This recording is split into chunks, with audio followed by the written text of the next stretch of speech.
Gerald Meerschaert will be fighting Kyle Dacos, and Gerald Meerschaert lost 3 fights in a row to Mikhail Aksichuk, Brett Tavares, Reiner de Ridder, and he had a start in the UFC already, a submission specialist. I'm looking forward to his fighting against Kyle Dacos. Betting, Kyle Dacos also has excellent submission game.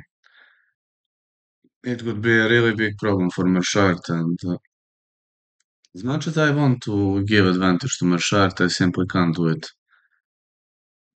The former CFFC champ Kyle Dacos destroyed Michel Pereira recently and was better than many high-level opponents.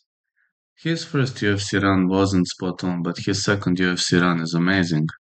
And he already scored victories over top-tier guys, but if we judge current shape, Kyle Dacos to win. I'm saying fight not going the distance, side call going with Dacos.